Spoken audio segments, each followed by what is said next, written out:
جناب عثمان غنی بہت بڑے امیر تھے، بہت بڑے امیر المومنین تھے، لاکھوں مربع میل پہ حکومت تھی۔ چند سو آدمیوں نے آ کے گھیر لیا عثمان غنی کے گھر کو، اور کربلا میں تو 3 دن پانی بند رہا ہے، حضرت عثمان غنی پہ 40 دن پانی بند رہا ہے، 40 دن۔ اور حضرت امام حسین کے خیموں کے گرد تو پہرا دینے کے لیے جناب عباس تھے۔ اور میں تاریخ کے سارے معتبر حوالے عرض کر سکتا ہوں کہ جب حضرت عثمان غنی کو خطرہ ہوا تو مولا علی شیر خدا نے امام حسن اور حسین کو تلواریں پکڑائیں اور فرمایا دروازے کے آگے کھڑے ہو جاؤ، کوئی بدبخت تمہارے خالو عثمان غنی کے دروازے تک جانے نہ پائے۔ اور اس دروازے سے پھر گیا بھی کوئی نہیں، اس لیے کہ وہاں حسنین کریمین کا پہرا تھا۔ جو گیا بے ایمان تو پیچھے سے چڑھ کر کے گیا۔ حضرت عثمان غنی لاکھوں مربع میل کا حکمران، جہاں جس کے پاس چند ووٹ ہوں وہ دندناتا پھرتا ہے، جس کے پاس 4 باڈی گارڈ ہوں اس کی بات وہ کرتا ہے تو ہوا میں۔ حضرت عثمان غنی کے پاس ہزاروں کی فوج ہے، چند 100 لوگوں نے آپ کے گھر کو گھیر لیا، شہید کرنا چاہتے ہیں۔ جناب عثمان غنی رضی اللہ تعالیٰ عنہ کے پاس حضرت علی رضی اللہ تعالیٰ عنہ، کئی اور لوگ گئے۔ کہا عثمان 3 باتیں ہیں، یا تو ہمیں اجازت دو، یا تو تم تھوڑی دیر کے لیے خلافت چھوڑ دو، حکومت چھوڑ دو، چند دنوں کے لیے کسی اور کو امیر بناؤ۔ جناب عثمان کہنے لگے مجھے تو حکومتوں سے دلچسپی نہیں، لیکن میں چھوڑ نہیں سکتا، اس لیے کہ میرے مصطفیٰ کریم علیہ السلام نے مجھے فرمایا تھا عثمان اللہ تجھے قمیض پہنائے گا، لوگ اتارنا چاہیں گے پر تم اتارنا نہ۔ فرمایا میں سمجھ گیا ہوں، اس سے مراد یہی ہے، میں نہیں چھوڑتا۔ کہا عثمان پھر اس طرح کریں، ہمیں اجازت دیں، یہ چند 100 لوگ ہیں، ہماری تلواریں چند منٹ میں فیصلہ کر دیں گی۔ جناب عثمان غنی فرمانے لگے میں نبی پاک کا شہر اپنی وجہ سے خون میں رنگ دوں، میری وجہ سے؟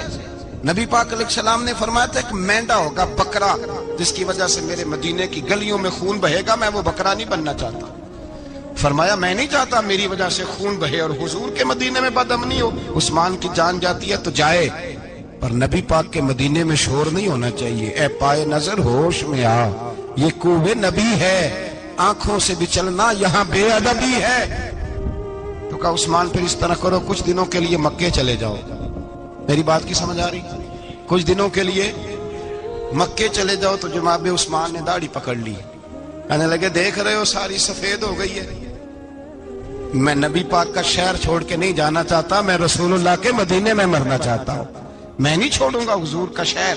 یہ انداز ہے جناب عثمان غنی۔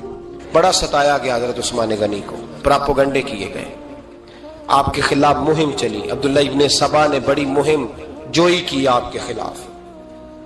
یہودیوں نے مسلمانوں کا روپ دھار کر بڑا آپ کو ستایا، تکلیفیں دی، جی آپ اپنے رشتہ داروں کو بڑا دیتے ہیں، فرمایا کرتے تھے جیب سے دیتا ہوں، مال خزانہ سے نہیں دیتا۔ حضرت عثمان غنی رضی اللہ تعالیٰ عنہ کو بڑا ستایا گیا۔ یہ وہ واحد ہستی ہے حضرت عثمان غنی، انہوں نے شہادت قبول کر لی لیکن تلوار نہیں چلنے دی، لوگوں کو ایک دوسرے کے گلے نہیں کاٹنے دی، وہ شخصیت ہے حضرت عثمان غنی کی، لیکن بڑا ستایا گیا، بڑا پراپوگنڈا۔ مجھے بتائیے اس کے بارے میں اللہ قرآن کی آیتیں نازل کر دے، اور جس کے بارے میں مصطفیٰ کریم ایک بار نہیں تین بار جنت کی بشارت عطا کر دے، کوئی بندہ ہمیں تاریخ بتائے، حوالے دے، کہانیاں سنائے، تو ہم اس کی کہانیاں دیکھیں گے یا نبی پاک کا فرمان دیکھیں گے؟ بولیں، جا کے بولیں، جا کے۔ کسی کہانی پر کبھی بھی کان، بس ایک حدیث میں نے بڑی دفعہ سنائی ہے، پھر سناتا ہوں، ترمذی میں ہے، نبی پاک جنازگاہ تک گئے جنازہ پڑھنے، یا رسول اللہ فلاں آدمی انتقال کر گیا، جنازگاہ تک تشریف لے گئے جنازہ پڑھانے، لیکن جنازگاہ تک پہنچ کر محبوب نے فرمایا اس کا جنازہ نہیں پڑھانا۔ یا رسول اللہ کیوں؟ فرمایا اس لیے کہ یہ عثمان غنی سے بغض رکھتا تھا۔ نبی پاک سید عالم صلی اللہ تعالی علیہ وآلہ وسلم نے خود اپنی زبان مبارکہ سے، ترمذی شریف میں حدیث موجود ہے کہ نبی پاک صلی اللہ علیہ وسلم احد پر گئے تو احد کانپنے لگا، تو حضور نے فرمایا احد ٹھہر جا، تیرے اوپر ایک نبی، ایک صدیق اور 2 شہید موجود ہیں۔ تو وہ 2 شہید کون تھے؟ ایک حضرت عمر فاروق، ایک حضرت عثمان غنی رضی اللہ تعالی۔ خود حضور نے فرمایا۔ حضرت عثمان غنی کی جو نانی ہے نا، یہ نبی پاک کی سگی پھوپھی ہے۔ حضرت عثمان غنی رضی اللہ تعالیٰ عنہ کی جو نانی ہے وہ حضور کی سگی پھوپھی ہیں۔ یہ چوتھی پانچویں نسل میں جا کے اللہ کے رسول صلی اللہ علیہ وسلم کا خاندان ہی بنتا ہے۔ اللہ کے محبوب علیہ السلام کی 4 بیٹیاں تھیں، اور چاروں کی چاروں حضرت خدیجۃ الکبریٰ رضی اللہ تعالیٰ عنہ کے بطن سے پیدا ہوئی تھی۔ 4 بیٹیاں۔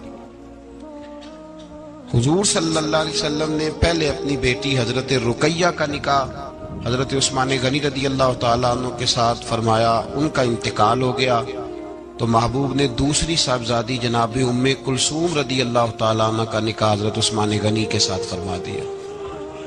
2 شہزادیاں، 2 بیٹیاں۔ یہ جو کہا جاتا ہے نا عثمان ذوالنورین، عثمان ذوالنورین کا مطلب ہے 2 نوروں والا۔ 2 کچھ بادشاہ قسم کے لوگ ہیں، بیٹیوں کو نور مانتے ہیں، باپ کو نہیں مانتے۔ نبی پاک کی دونوں بیٹیوں کو نور مانتے ہیں، لیکن ان کے والد نبی پاک صلی اللہ علیہ وسلم کے بارے میں باتیں گول کر جاتے ہیں۔ 2 بیٹیاں نکاح میں آئیں تو کیا لقب ہوا؟ عثمان۔ اور مزے کی بات یہ ہے کہ حضرت عثمان کو ذوالنورین مولا علی شیر خدا کہا کرتے تھے، حضرت علی کہا کرتے تھے عثمان تو ذوالنورین ہے، 2 نوروں والا۔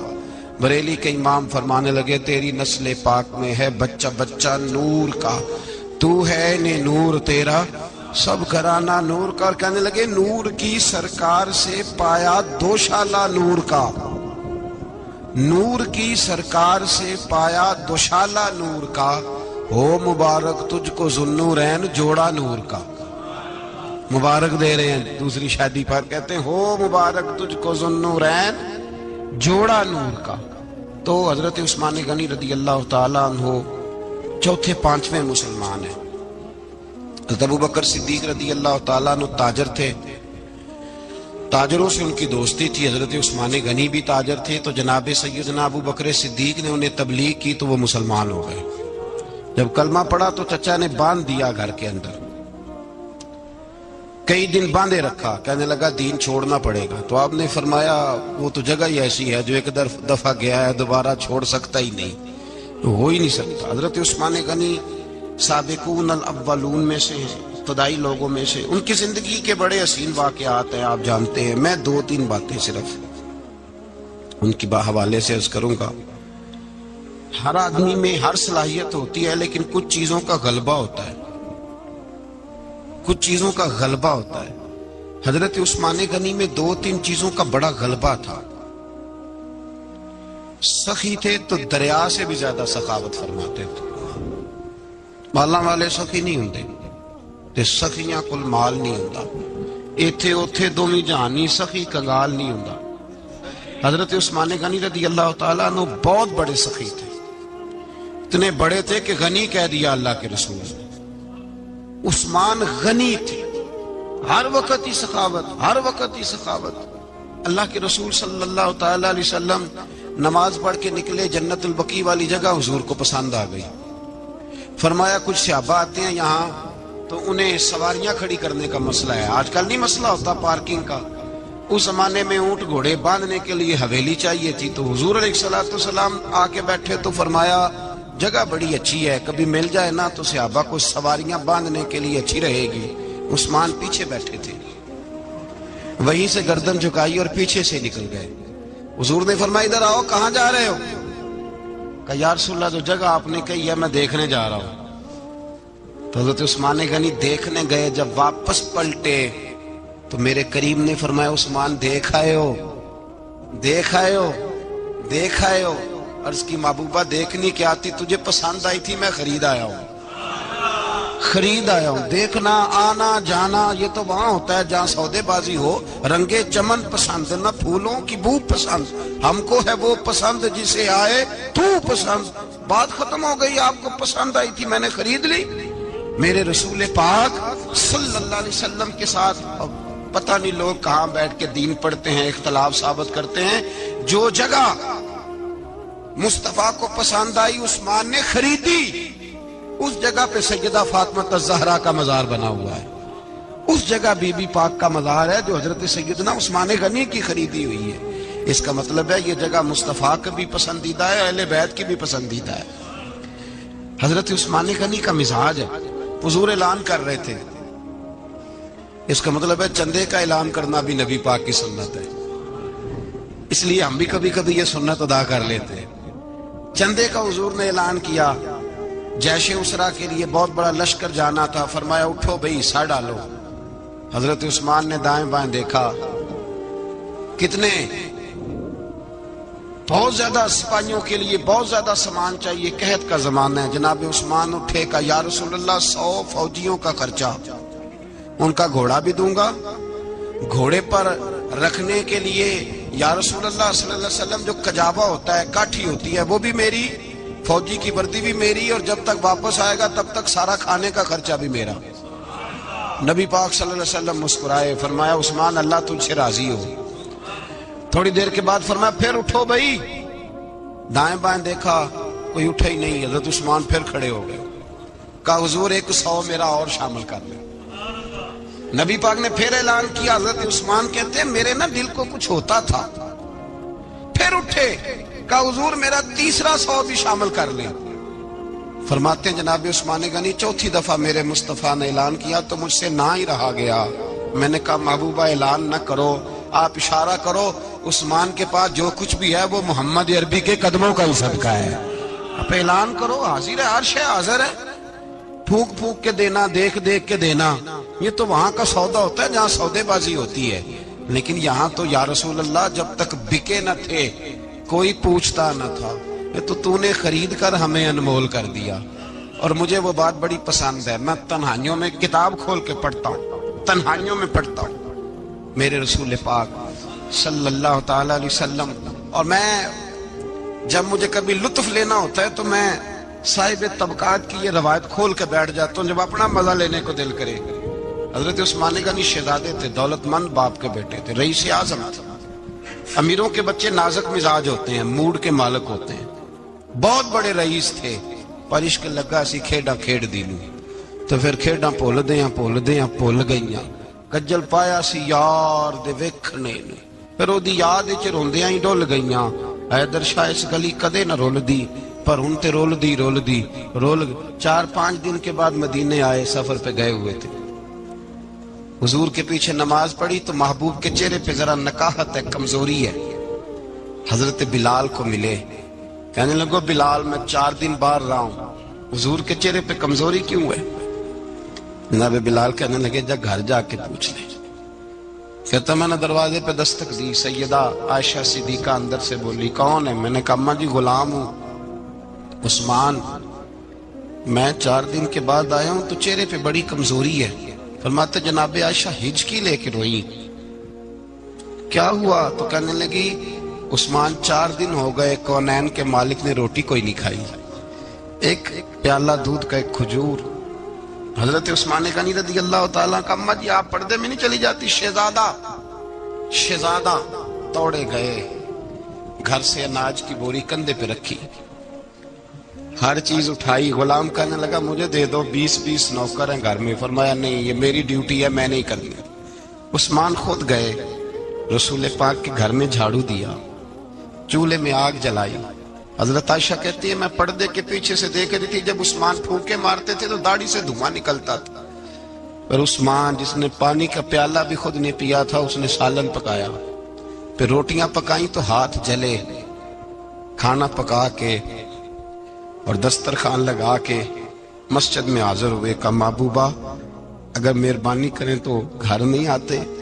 حضور تشریف لائے اور جب پہلا لقمہ تن تندور ہٹاں دا بالن تے اسی ہاواں نال تپایا، کپ کپ مکھیاں پیڑے کیتے، اتو عشق پلیتھن لایا، تن دی ہانڈی من دا سالن، اتو لون صبر دا پایا. غلام فریدہ میں ساری تیری، تینوں اجے یقین نہیں آیا؟ کہا محبوب یہاں بیٹھے تو صحیح، یہاں بیٹھے تو صحیح. حضور تشریف فرما ہوئے اور پہلا لقمہ جب نبی پاک نے منہ میں رکھا تو عثمان تڑپ کے روئے. 600 دینار نیچے رکھے، یا رسول اللہ میں نے دولت کو آگ تو نہیں لگانی اگر تیرے کام نہ آئے. حضور کس کام کی یہ جائیدادیں، کس کام کی؟ اگر آپ کے گھر میں 4 دن کھانا نہ پکے. حضرت عائشہ صدیقہ فرماتی ہیں عثمان تو چلے گئے، یہ کہہ کے تو میرے مصطفیٰ نے پھر ہاتھ اٹھائے اور ایسی دعا دی کہ میں تڑپ اٹھی، میں رونے لگی. حضور نے جھولی اٹھا کے کہا اے اللہ میں عثمان سے راضی ہوں، تو بھی میرے عثمان سے راضی ہو جا. اے اللہ میں راضی ہوں، تو بھی راضی ہو جا. اور بھائی یہ درد، یہ ذوق، یہ مزاج، یہ انداز، یہ حضرت عثمان غنی کو اللہ نے عطا فرمایا. آپ آج لوگ اعتراض کرتے ہیں ہم پہ، کہتے ہیں تم پہلے مدینے بعد میں مکے، زیادہ دن مدینے تھوڑے دن. یہ کیا انداز ہے تمہارا؟ سنو حدیبیہ جس کا ذکر قرآن مجید نے کیا، ید اللہ فوق ایدیہم، پڑھو نا گھر میں جا کے قرآن مجید. حضرت عثمان غنی رضی اللہ تعالیٰ عنہ ساتھ تھے جب نبی پاک صلی اللہ علیہ وسلم 1400 صحابہ کو لے کے عمرے کی نیت سے نکلے. حدیبیہ کی مقام پر کافروں نے روک لیا، کہا عمرہ نہیں کرنے دیں گے. حضرت سیدنا عثمان غنی کو نبی پاک نے سفیر بنا کے بھیجا. جناب عثمان غنی کئی سالوں کے مکے سے بچھڑے تھے، سامنے کعبہ نظر آیا، احرام بندھا ہوا ہے. جب سفیر بن کے گئے تو ابو سفیان کہنے لگے عثمان ہم تیرے رسول کو تو ابھی عمرے کی اجازت نہیں دیتے، باقی لوگ تو نہیں آتے، وہ سامنے کعبہ ہے، وہ حجر اسود ہے، وہ سارا کچھ ہے، طواف کرنا ہے تو کر لو، استلام کرنا ہے تو کر لو، اگر تم نے کعبے کے اندر نماز پڑھنی ہے تو پڑھ لو، صفا مروہ کے پھیرے لگاؤ، تمہیں اجازت ہے. نبی عثمان غنی فرمانے لگے قسم ہے رسول کی زلفوں کی، جب تک میرے مصطفیٰ طواف نہیں کریں گے عثمان بھی کوئی نہیں کرے گا. عثمان بھی وہ کون سا طواف ہے جس میں طواف اور مدینے والا نہ ہو؟ وہ کون سا عمرہ ہے جس میں عمرہ ہو اور رسول پاک نہ ہو؟ وہ کون سا حج ہے جس میں حج ہو اور امام الانبیاء نہ ہو؟ بریلی کے امام بول پڑے، فرمانے لگے حاجیو آؤ شہنشاہ کا روضہ دیکھو، کعبہ تو دیکھ چکے اب کعبے کا بھی کعبہ دیکھو. اور فرمانے لگے غور سے سن تو رضا، کعبے سے بھی آتی ہے صدا، میری آنکھوں سے میرے پیارے کا روضہ دیکھو. یہ ہمیں حضرت عثمان غنی نے سکھایا ہے عقیدہ، یہ عقیدہ حضرت عثمان غنی کا ہے. بات دور نکل جائے گی. محبت معیار ہوتی ہے، محبت روح ہوتی ہے، محبت اصل ہوتی ہے. حضرت عثمان غنی رضی اللہ تعالیٰ عنہ سے کسی شخص نے کہا کہ عثمان کوئی تبدیلی بھی آئی نبی پاک کے غلام بننے کے بعد؟ حضور کے غلام بننے کے بعد کوئی تبدیلی بھی آئی؟ لوگ اپنی اپنی تبدیلیاں بتاتے رہے. جناب عثمان غنی نے 2 جملے کہے، لوگ کہتے ہیں ہماری چیخیں نکل گئیں، یہ معراج حضور سے پیار کی محبت اور عشق کا یہ رنگ عثمان غنی کا. حضرت عثمان غنی کہنے لگے تم تبدیلی کی بات کرتے ہو؟ میں نے جب سے نبی پاک کے ہاتھ میں سیدھا ہاتھ دے کے بیعت کی ہے، میں نے یہ ہاتھ دوبارہ کبھی گندگی کو نہیں لگایا. اور فرمایا جب سے پہلی نظر سے جلوہ والضحیٰ دیکھا ہے، میں نے اس کے بعد اپنی شرمگاہ کو بھی کبھی نہیں دیکھا، اس لیے کہ ان آنکھوں میں رسول اللہ کے جلوے رچ بس گئے. یہ معیار پیدا کیا جناب عثمان غنی نے.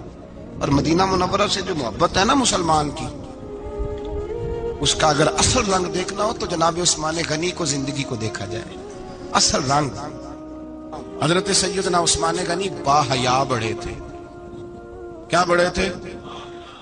کچھ لوگ بے حیا ہوتے ہیں، کسی کو بھی نہیں چھوڑتے، نہ صحابہ کو، نہ اہل بیت کو، نہ کسی اور کو. عثمان با حیا بڑے تھے. کتنے؟ حضرت عائشہ صدیقہ فرماتی ہیں، مشکات میں مسلم میں موجود ہے، آپ فرماتی ہیں نبی پاک بیٹھے تھے تو حضور کی نا پنڈلی مبارک، مرد کے لیے حکم ہے ناف سے گھٹنے تک چھپا کے رکھے، پنڈلی ننگی ہو بھی جائے نا یہ پنڈلی تو اس کی اجازت ہے شریعت میں مرد کے لیے. فرماتی ہیں اللہ کے محبوب لیٹے ہوئے تھے اور حضور کی طامت پنڈلیوں سے تھوڑی اونچی تھی، تو حضرت ابوبکر صدیق آئے تو نبی پاک نے فرمایا آ جاؤ. حضور لیٹے رہے. ماتی تھوڑی دیر گزری تو حضرت عمر فاروق آئے، حضور اجازت ہے، تو نبی پاک صلی اللہ علیہ وسلم نے فرمایا آ جاؤ. نبی پاک لیٹے رہے. چند لمحے گزرے تو عثمان غنی آ گئے. حضور آ جاؤ. فرمایا 1 منٹ. اللہ کے حبیب اٹھے، طامت مبارک کو سمیٹا، پنڈلیوں کو ڈھانپا، حضور بیٹھے، عثمان آئے، باتیں ہوئی، چلے گئے. حضرت عائشہ کہتی ہے میں پردے کے پیچھے سے دیکھ رہی تھی میں حاضر خدمت ہوئی، کا محبوبہ سمجھ نہیں آئی، آئے ابو بکر بھی ہیں، میرے والد آئے، عمر بھی ہیں، مقام ان کا بھی بڑا ہے، پر عثمان آئے تو آپ نے کپڑا سیدھا کیا، فرمایا عائشہ میں اس سے حیا نہ کروں جس سے اللہ کے فرشتے بھی حیا کرتے ہیں۔ حضرت عثمان غنی رضی اللہ تعالیٰ عنہ اپنے گھر کے اندر ہوتے تو کئی کپڑے لپیٹے رہتے، کئی کپڑے جناب، میں ایک نتیجہ آپ کے سامنے رکھنا چاہتا ہوں، میری طرف دیکھیں، کئی کپڑے لپیٹے رہتے، کپڑوں کے اوپر کپڑے، شرم و حیا کے پیکر۔ جناب عثمان غنی غسل کرتے تو کپڑوں سمیت کرتے، فرماتے نا بھائی مجھے شرم آتی، پیکر شرم و حیا۔ اس کا نتیجہ کیا نکلا؟ حضرت رقیہ رضی اللہ تعالیٰ عنہ کے ساتھ جناب عثمان غنی کا جب نکاح ہوا تو ابھی پردے کی آیتیں نہیں آئی تھی، شرم و حیا کے پیکر تھے، ابھی پردے کا حکم نہیں آیا تھا۔ صحابہ بے دریغ آتے جاتے تھے ایک دوسرے کے گھروں میں۔ اللہ کے محبوب علیہ السلام نے گوشت پکایا تو فرمایا حضرت اسامہ بن زید کو جاؤ عثمان کو بھی دے آؤ۔ جناب اسامہ بن زید فرماتے ہیں میں نے گوشت پکڑا، سالن پکڑا اور ان کے گھر پہنچا، جامع ترمذی میں موجود ہے۔ فرماتے ہیں میں جب اندر داخل ہوا مصطفیٰ کی شہزادی کو دیکھا اور پھر عثمان غنی کو دیکھا۔ فرماتے ہیں جنہیں میں نے دیکھا ایسا جوڑا میں نے کبھی نہیں دیکھا تھا، میں بس ہلکا سا مسکرا کے پلٹ آیا، نہ انہوں نے کچھ پوچھا نہ میں نے کچھ بتایا۔ فرماتے ہیں جب میں مسجد میں داخل ہوا نا، پہلا قدم ہی رکھا تو مصطفیٰ کریم نے فرمایا اسامہ دے آئے ہو سالن؟ میں نے کہا یا رسول اللہ دے آیا ہوں۔ فرمایا ایسا سونا جوڑا پہلے کبھی دیکھا ہے؟ دیکھا ہے کبھی؟ میں نے کہا نہیں حضور میں نے نہیں دیکھا۔ تو میرے مصطفیٰ کریم علیہ، یہ لفظ ترمذی کے نہیں، شاہ ولی اللہ صاحب نے ازالۃ الخفا میں لکھیں، میرے محبوب پاک علیہ السلام نے فرمایا عثمان کی شکل ایک تو جد الانبیاء ابراہیم خلیل اللہ سے ملتی ہے، اور دوسرا فرمایا اگر کسی نے میرے جلوے دیکھنے ہو تو وہ بھی عثمان کے چہرے میں نظر آئیں گے۔ او نوجوانوں پیغام دے رہا ہوں، رزلٹ نکال رہا ہوں، بے حیائی بے شرمی کی گفتگو والے کے چہرے پہ حسن نہیں آتا، تو حیادار بنتا جا، رب تعالیٰ تجھے حسن و جمال عطا فرماتا جائے گا۔ جتنا حیا تیرے اندر ہوگا اتنا نور تیرے مکھڑے پہ ہوگا، جتنی شرم میں تو لپٹا ہوا ہوگا اتنی اللہ تجھے تازگی عطا کرے گا۔ میرے صاحب فرمایا کرتے جو گند بولتا ہے اس کے چہرے کا حسن سب سے پہلے چھن جاتا ہے، اور فرمایا جو بری باتیں سوچتا ہے جس کی سوچ بری ہوتی ہے سب سے پہلے اس کے چہرے کا حسن بگڑتا ہے۔ اگر چتاتا ہے تازہ رہے، ٹھنڈا رہے، نورانی رہے، تو پھر حضرت عثمان نے تجھے بتایا ہے کہ شرم والا بن کے رہ، اللہ سب سے زیادہ حسن تجھے ہی عطا فرما دے گا۔ زیادہ بولنے والا، زیادہ باتیں کرنے والا، جو منہ میں آیا کہہ گیا، اس آدمی کی نورانیت چلی جاتی ہے۔ اگر لوگ وہ کریموں سے نہیں آتا اور نائی کے پاس بیٹھ کے چہرے پہ روز نیا ڈیزائن نئی لکیر بنوانے سے حسن نہیں آتا، حسن شرم و حیا سے آتا ہے۔ یہ جو ہم عارضی حسن خرید کے لاتے ہیں نا 4 پیسے کا، یہ ماند نہیں پڑتا، یہ تباہ کرتا ہے اور یہ تباہ ہو جاتا ہے۔ کچھ لوگ ایسے ہوتے ہیں، کچھ لوگ جن کے پاس بیٹھنے کو اتنا دل نہیں کرتا جتنا ان کا چہرہ دیکھنے کو دل کرتا ہے۔ ان کے پاس بیٹھنے کو بعضوں کا دل کرتا ہے کہ بس نہ ذرا، اور طبیعت آج میں ہو کے آیا ہوں عرس تھا حاجی صادق صاحب رحمۃ اللہ علیہ، میں نے ان بزرگوں کو دیکھا ہے، ہم نے نظر بھر کے آنکھوں میں آنکھیں ڈال کے تو بڑا کم دیکھا ہے، ہم چوری دیکھا کرتے تھے، چوری میں ویکھاں تے میرا یار نہ ویکھے، تے جے میں نام ویکھاں تے ہو ویکھے، ہم لوگ چوری دیکھا کرتے تھے۔ میں نے اپنے حضرت صاحب کو بھی شاید ہی کبھی آنکھوں میں آنکھیں ڈال کے دیکھا ہو، تبھی دیکھا ہے جب وہ کسی اور کو دیکھ رہے ہوتے تھے۔ بھائی ان لوگوں کے اندر کا حسن، شرم و حیا، معصومیت بن کے ان کے چہروں پہ نکھر آتا تھا۔ حضرت عثمان غنی کی شرم و حیا نورانیت بن کے ان کے چہرے پہ آ گئی تھی۔ جناب عثمان غنی پیکر شرم و حیا تھے۔ ایک بات کر دوں اور ختم کروں، حضرت عثمان فرمایا کرتے تھے مجھے 3 باتیں بڑی پسند ہیں۔ کتنی؟ سارے بولے ہو کتنی جی؟ کون کون سی؟ فرمایا کرتے تھے بھوکے کو روٹی کھلانا، ننگے کو کپڑا پہنانا، اور تیسرا میرا دل کرتا ہے مجھے اور کوئی کام نہ ہو، قرآن پاک میرے سامنے رہے اور میں سارا دن تلاوت ہی کرتا رہوں۔ 3 باتیں پسند تھی، بھوکے کو کھانا کھلانا، ننگے کو کپڑا پہنانا، اور یعنی روٹیاں بانٹتے رہتے تھے، سوٹ بانٹتے رہتے تھے، یہ مزاج تھا۔ فرماتے تھے میری پسند ہے، اور تیسرا میرا دل کرتا ہے کہ قرآن مجید پڑھا رہے اور میں وہ کنویں کی بات بڑی معروف ہے، میں نے بس اشارہ کرنا ہے۔ نبی پاک نے بھی اعلان کیا تو بڑا ہی اعلان کر دیا، فرمایا وہ میٹھے پانی کا کنواں ہے، قبضہ یہودی کا ہے، جو بندہ خرید کر وقف کرے گا نا اسے کیا ملے گا؟ تو حضور نے فرمایا میری جیب میں جنت کی ٹکٹ ہے، میں اسے جنت دے دینی۔ یہ ہے عرض جنت، یہ طیبہ کی زمین ہے، جنت بھی یہی، مال کے جنت بھی یہی ہے، جنت لے لے مجھ سے، لے لے۔ حضرت عثمان غنی گئے، اس کو کہا بھائی کنواں میرے ہاتھ بیچ دے۔ کنویں کی قیمت تھی 500-700 دینار۔ تو حضرت عثمان 500-600 دینار کل کنویں کی قیمت تھی۔ جناب عثمان غنی گئے، یہودی کو پتا تھا کہ یہ خریدنا چاہتے ہیں، فرمایا یار یہ کنواں بیچ دو۔ کہنے لگا نہیں بیچنا۔ فرمایا قیمت منہ مانگی، کہنے لگا قیمت میری مرضی کی۔ کہا تمہاری مرضی کی، اپنی اپنی اوقات ہوتی ہے نا قیمت لگانے کی، تمہاری مرضی کی۔ کہنے لگا میری شرط ہے، میں ایک دن کے لیے کنواں دوں گا، ایک دن میں ایک دن آپ۔ فرمایا یہ بھی منظور ہے۔ کتنے پیسے؟ اس نے کہا میں 3000 دینار لوں گا، 500-600 کا ہے۔ حضرت عثمان غنی فرمانے لگے تو نے اپنی اوقات کے مطابق 3000 مانگا ہے، میں 40,000 لے کے آیا تھا، اپنی اوقات کے مطابق مانگا، 40,000 دینار میری جیب میں۔ یہودی کہنے لگا عثمان تو تاجر ہے، اور عام تاجر نہیں، عالمی سطح کا تاجر ہے، لوگ تیری تجارت کی مثالیں عرب میں دیتے ہیں، پر 500-600 کا کنواں 40,000۔ فرمانے لگے مسئلہ کنویں کا نہیں، مسئلہ مصطفیٰ کے فرمان کا ہے، وہ جو حضور کا فرمان پورا کرنا ہے نا، اس کے لیے 40,000 تھوڑے ہیں، میرے پاس تھے ہی اتنے جو لے کے آیا ہوں۔ حضرت عثمان نے پیسے چکائے، اس نے کہا ایک دن پانی ملے گا۔ فرمایا منظور ہے۔ وہ ایک دن بیچا کرتا تھا پانی، حضرت عثمان نے اعلان کر دیا جو میرا دین ہے نا فری پیو۔ ملا رومی رحمت اللہ علیہ فرماتے ہیں کنویں سے سادہ پانی نکل جائے تو تازہ آ جاتا ہے،